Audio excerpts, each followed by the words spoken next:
Salut tout le monde, j'espère que vous allez bien, je suis extrêmement content de vous retrouver pour cette nouvelle vidéo où je vais en gros vous donner des conseils pour regarder des films de manière légale et sans trop vous ruiner. Les regarder en ne payant pas trop cher et surtout de manière légale, c'est toujours mieux, même si des fois on n'a pas d'autre option que de le regarder en streaming par exemple. Dans cette vidéo, je vais donc vous donner 4 bons plans pour regarder des films sans trop vous ruiner et de manière légale, et c'est parti. Pour commencer, un Chromecast. J'ai fait une vidéo spéciale sur le Chromecast, n'hésitez pas à aller la voir après.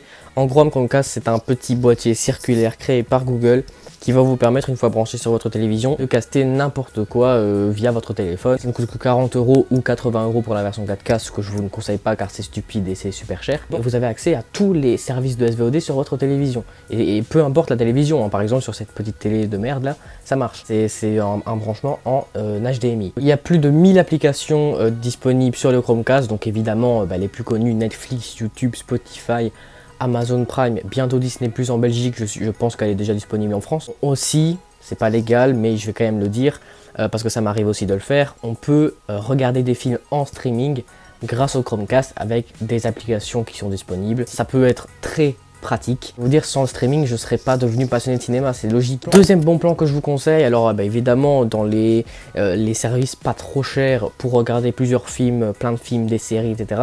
c'est évidemment les services de SVOD. Celui que je vous conseille plus que les autres, c'est Amazon Prime Video. Netflix n'étant pas la moins chère et surtout étant composé de programmes, en ce qui me concerne, moins intéressants. Il y a beaucoup de programmes originaux. Donc Amazon Prime Video, ça ne vous coûtera que 50 € par an avec un essai gratuit de 30 jours. J'ai fait une vidéo sur Amazon Prime Video, donc si vous voulez vous intéresser au contenu de la plateforme, je vous renvoie à cette vidéo. Le fait que je trouve cette plateforme plus rentable que les autres, ça ne s'explique pas par le prix. C'est par rapport au fait que vous pouvez avoir 6 profils différents sur un seul compte depuis quelques jours, hein, c'est une nouveauté. Et ce, sans que le tarif ne varie. Sur Netflix, vous achetez un compte et le tarif varie en fonction du nombre de profils que vous souhaitez.